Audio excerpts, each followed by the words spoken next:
Olá a todos, aqui é a professora Jéssica, tudo bem com vocês? Nesse vídeo eu trago o terceiro simulado para a prova nacional docente.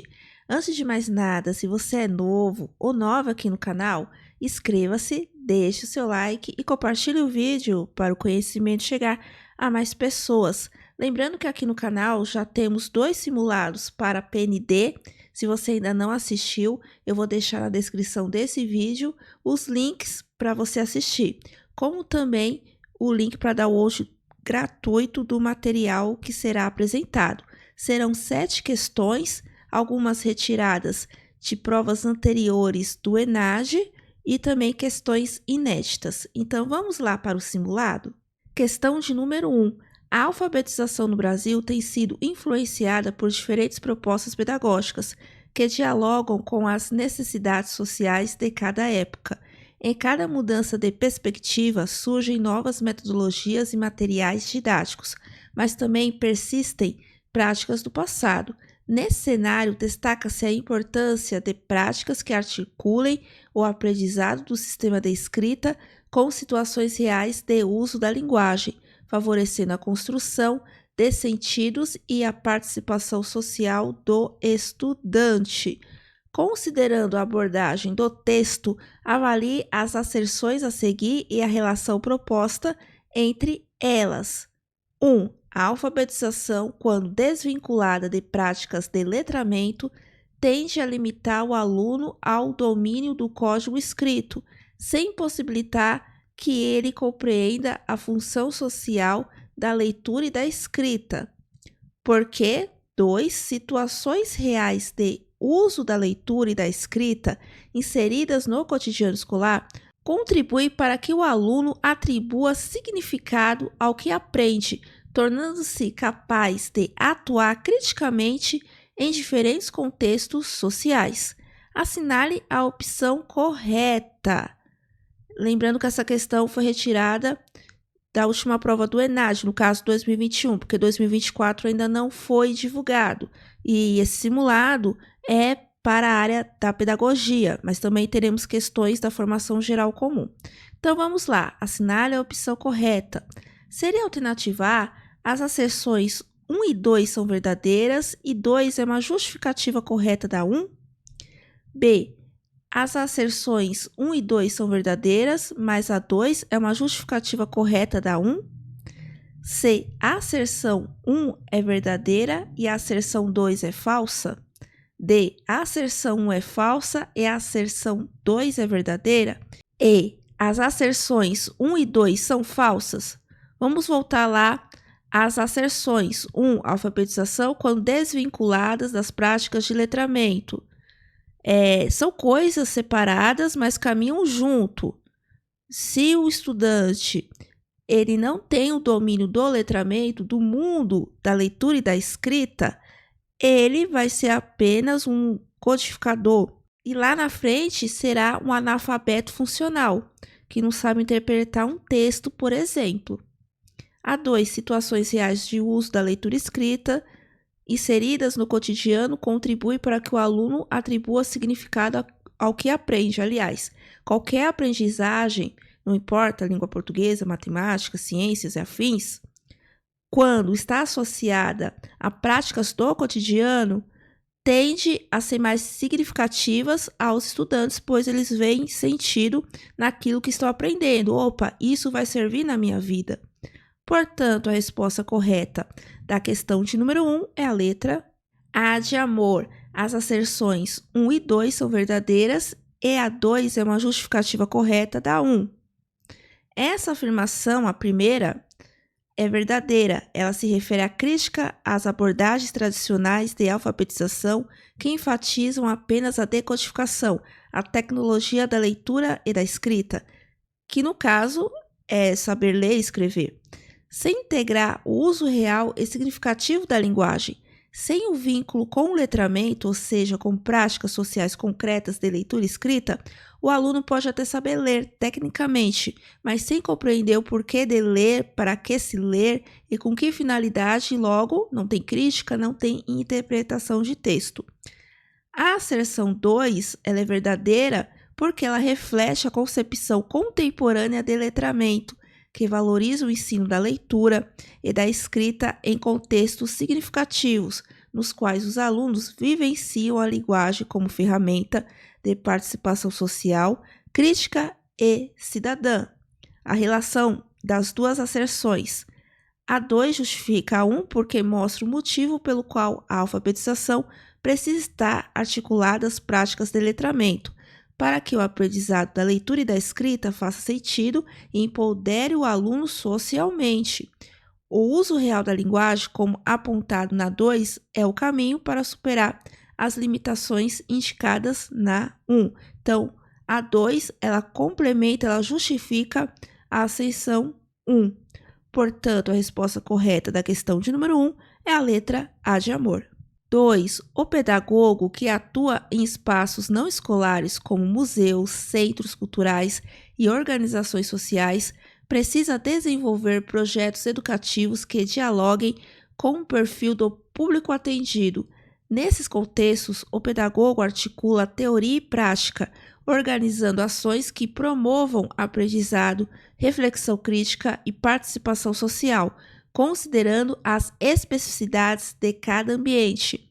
Percebam, essa questão aqui, ela trabalha com uma situação-problema, com algo real do cotidiano de sala de aula.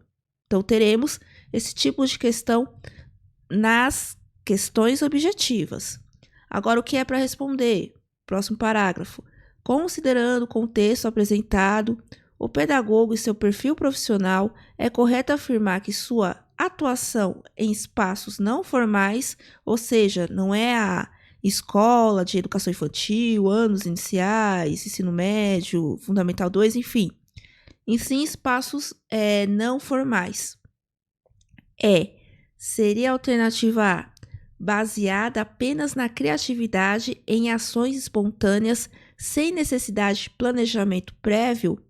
Então, por exemplo, uma ONG que vai ter aulas de capoeira, o professor não estudou para isso, não tem um planejamento, é algo solto? Claro que não. B, voltada para o atendimento imediato das demandas, dispensando avaliações sistemáticas próprias dos ambientes formais de educação. Não é porque o ambiente é não formal que ele não vai ter regras, não vai também pegar algumas regras lá da educação formal. C, organizada a partir de um diagnóstico cuidadoso do público e do contexto com propostas intencionais de aprendizagem. Intencionais. Intencionais significa que foi planejada, então não é algo livre, leve e solto. D, restrita a atividades recreativas, sem interferir na construção de saberes coletivos. Aqui na cidade de São Paulo, por exemplo, temos o MOVA. O que é o MOVA? Pode ser telecentros, igrejas, associação de aposentados do bairro, no qual esses prédios que não é uma escola formal, realiza a educação de jovens e adultos para aquela comunidade. Portanto, não é algo recreativo. Então, não é porque não é formal que as atividades são exclusivamente recreativas. A E, centrada na aplicação de conteúdos formais, tal qual uma escola tradicional? A resposta correta da questão de número 2 é a letra C de casa, organizada a partir de um diagnóstico cuidadoso do público e do contexto, com propostas intencionais de aprendizagem. A atuação do pedagogo em espaços não escolares como museus, ONGs, centros culturais, bibliotecas, hospitais e outros ambientes de educação não formal exige planejamento pedagógico, fundamentação teórica e intencionalidade educativa, ao contrário do senso comum que associa esses espaços apenas à informalidade ou à recreação. Trata-se de ambientes educativos legítimos, com potencial formativo e transformador. As outras alternativas estão erradas. Por exemplo, a atuação pedagógica não pode ser apenas espontânea ou criativa. Ela exige planejamento, fundamentação e coerência com os objetivos educacionais e sociais do espaço. Criatividade é importante, mas não substitui a intencionalidade e o diagnóstico pedagógico, que fazemos por meio da avaliação. A B está errada. A avaliação também é essencial em espaços não formais, mesmo que ocorra de forma flexível e contextualizada. O acompanhamento dos processos de aprendizagem é necessário para redirecionar práticas e garantir que os objetivos estejam sendo alcançados. A D está errada, porque embora possa haver atividades lúdicas, o foco da atuação do pedagogo não se restringe à recreação. Ele trabalha com a mediação do conhecimento e a formação crítica, mesmo que em linguagens menos formais, como o exemplo que eu dei do MOVA, aqui na cidade de São Paulo. E aí está incorreta, a atuação nesse espaço não reproduz escola tradicional. Ela se caracteriza por abordagens mais abertas, dialógicas e interativas, adaptadas ao perfil dos sujeitos e à natureza do espaço, sem perder a intencionalidade educativa. Portanto, a resposta correta da questão de número 2 é a letra C de casa. Questão de número 3. Ensinar envolve reconhecer que a cultura escolar é formada por histórias, valores e modos de ser construídos ao longo do tempo. O professor, ao compreender essa cultura e dialogar com ela, cria condições para que os alunos desenvolvam autonomia, senso crítico e participação ativa no ambiente escolar. Agora, o parágrafo, o que é para resolver. Considerando a abordagem do texto, os profissionais da educação devem, quando falamos da questão da cultura escolar, seria a alternativa A, priorizar o cumprimento das metas das avaliações externas, conduzindo suas metas e estratégias de ensino para melhor alcance delas. Para algumas redes, como a Rede Estadual de São Paulo, a alternativa A é a realidade, mas não é isso que aprendemos na nossa formação docente, tá? Inicial. Não é apenas as avaliações externas. As aprendizagens não podem girar em torno disso, alcançar a meta do IDEB, por exemplo. Mas, infelizmente, na realidade está acontecendo isso, né? Alternativa B. Reconhecer a cultura escolar como parte do processo pedagógico, favorecendo práticas que respeitem e potencializam a autonomia dos alunos. C. Desenvolver suas aulas com autonomia, atuando individualmente, deixando para compartilhar experiências com outros docentes apenas em momentos específicos de formação conjunta. Precisa esperar uma formação, uma reunião pedagógica para isso? No nosso dia a dia podemos trocar figurinhas. D. Focar na transmissão de conteúdos, evitando diálogo sobre a cultura da escola. Se na própria pergunta reconhece a questão da cultura escolar, a questão que o aluno tem que ter autonomia, senso crítico, participação, a alternativa D ela vai totalmente ao contrário do que está já na pergunta afirmando. Então, quando você for ler as alternativas, verifique quais alternativas que não está batendo com a ideia que a pergunta está trazendo, a situação problema, entendem?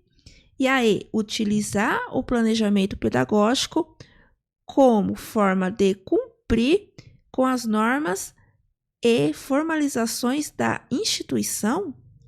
A resposta correta da questão de número 3 é a letra B de bola. Reconhecer a cultura escolar como parte do processo pedagógico, favorecendo práticas que respeitem e potencializam a autonomia dos alunos.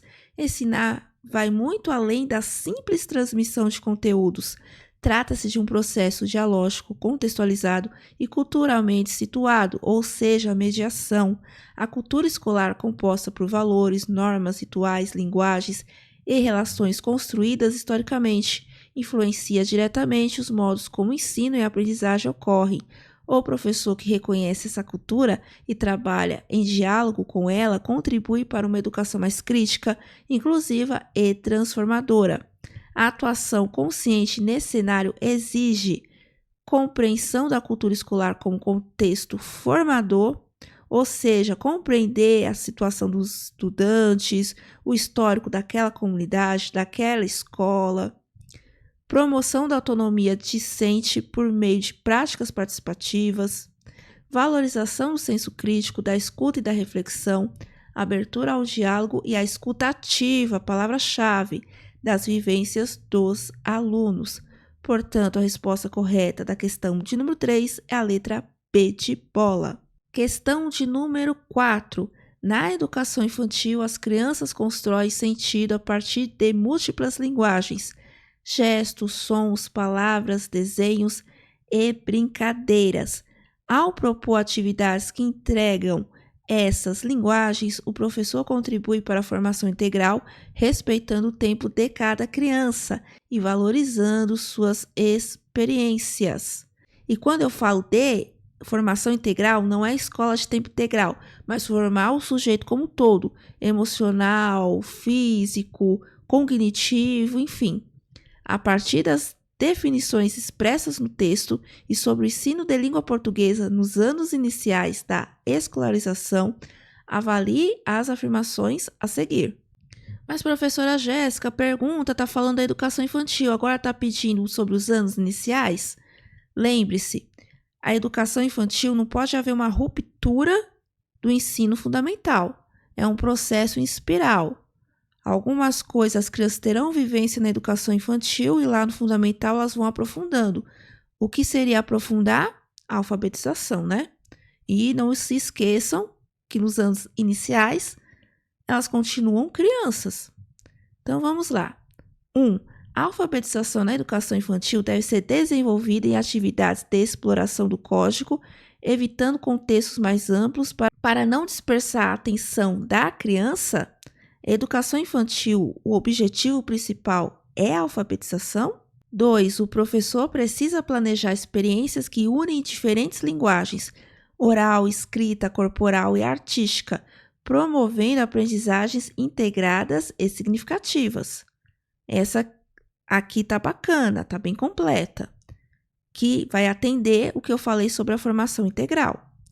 3. A avaliação do desenvolvimento da linguagem deve considerar as interações sociais e culturas, evitando julgamentos baseados apenas em padrões homogêneos de desempenho. Cada criança é única e existem várias infâncias. 4. O ensino da língua portuguesa deve criar oportunidades para que as crianças se reconheçam como sujeitos ativos, construindo sentidos próprios a partir de textos e situações do seu cotidiano. Lembram lá da primeira questão que eu falei, da questão de uma aprendizagem que esteja envolvida com problemas do cotidiano? Então, a 4 está bacana aqui. 5. O planejamento das práticas educativas deve priorizar conteúdos formais para garantir uma base técnica e sólida. Técnica, uma palavra negativa aqui. Portanto, a resposta correta da questão de número 4 é a letra C de casa. 2, 3 e 4 estão corretas. A 1 está incorreta porque não está de acordo com as diretrizes da BNCC, que seria alfabetizar na educação infantil, e das abordagens contemporâneas. Na educação infantil, não se trata de antecipar a alfabetização formal, nem de focar exclusivamente no código. Pelo contrário, propõe-se um trabalho amplo, lúdico e contextualizado, ou seja, a criança ter acesso ao mundo letrado por meio da leitura, da contação de história, da exploração de livros, da escrita espontânea, do registro em desenhos, de outras formas artísticas, oralmente, narrativas, que respeitem os processos de construção de sentido, estimule a curiosidade pela linguagem em situações reais, significativas e variadas. E assim, quando ela está errada, o planejamento das práticas educativas deve priorizar conteúdos formais para garantir uma base técnica e sólida. Ela está incorreta porque na educação infantil o foco não está na antecipação de conteúdos formais, mas na vivência lúdica e significativa da linguagem, respeitando o processo de desenvolvimento. A base técnica será construída posteriormente, lá no ensino fundamental, de forma gradual, portanto, não é de uma vez, e contextualizada nos anos iniciais do ensino fundamental.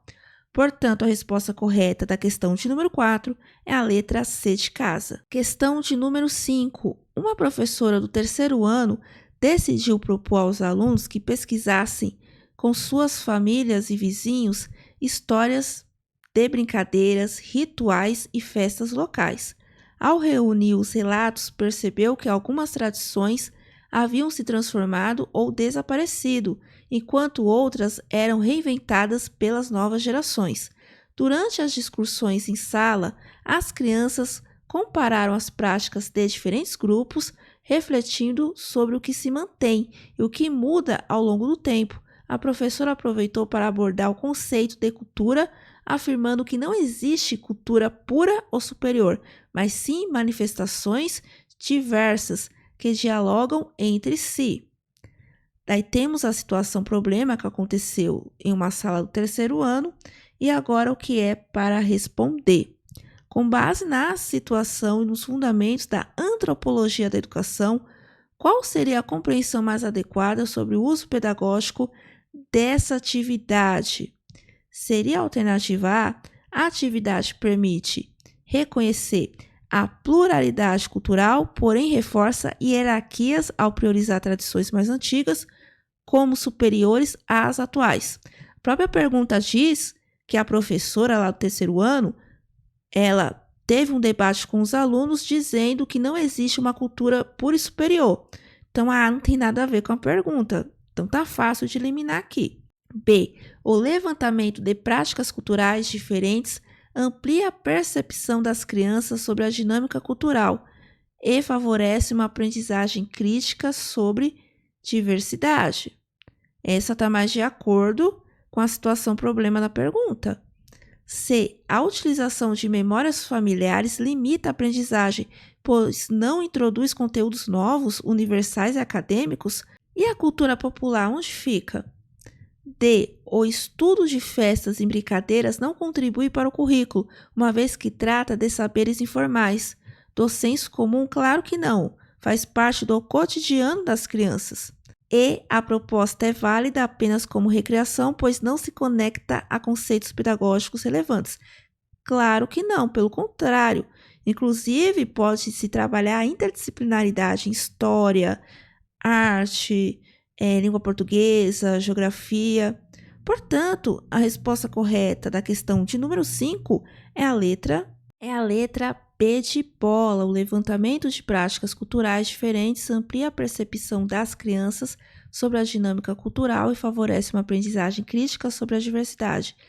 A atividade descrita é um exemplo claro de prática pedagógica baseada nos princípios da antropologia da educação, ou seja, a antropologia da educação estuda como a cultura influencia a educação.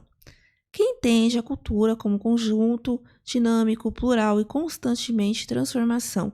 É a escola como espaço legítimo para promover a valorização da diversidade cultural.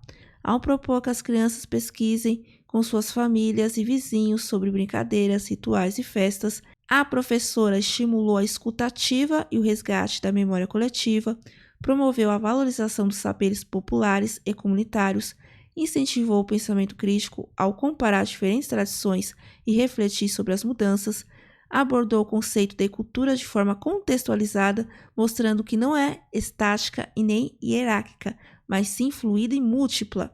Essa abordagem está totalmente alinhada às orientações da BNCC e aos fundamentos da educação intercultural e da cultura patrimonial, ao reconhecer o aluno como sujeito cultural e social. Portanto, a resposta correta da questão de número 5 é a letra B de bola.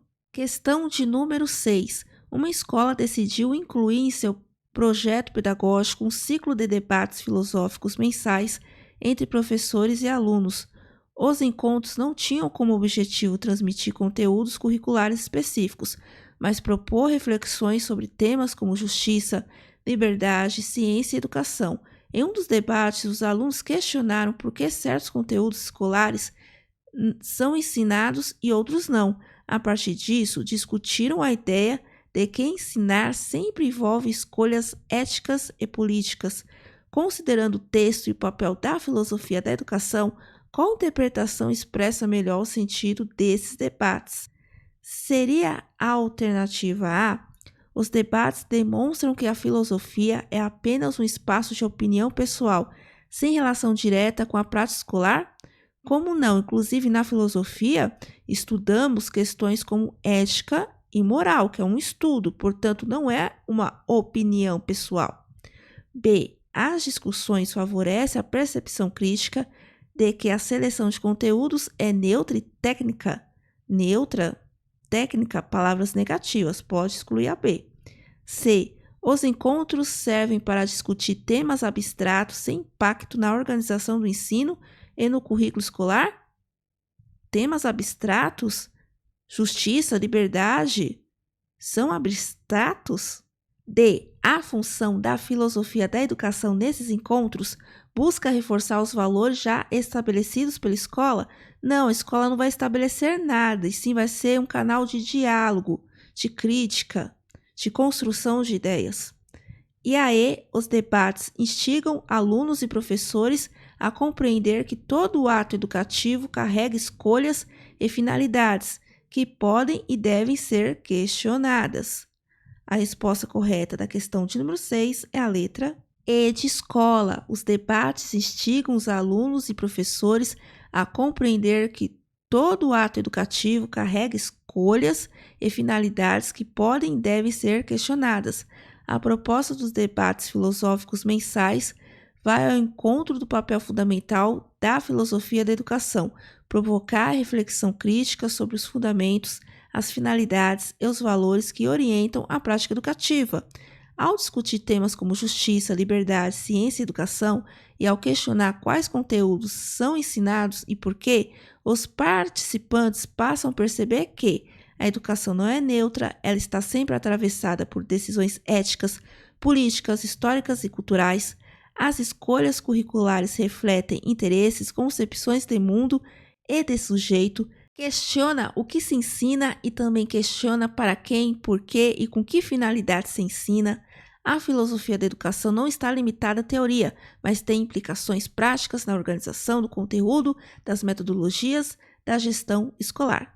Esses debates, portanto, cumprem uma função formativa e transformadora, tanto para os estudantes quanto para os docentes, pois desnaturalizam o processo educativo e promovem a construção de uma consciência crítica sobre a escola e seu papel social.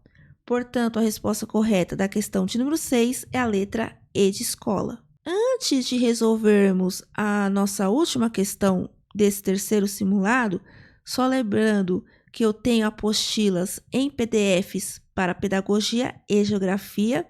Cada uma custa R$30, são completas tanto com a parte da formação geral, como também com a parte específica.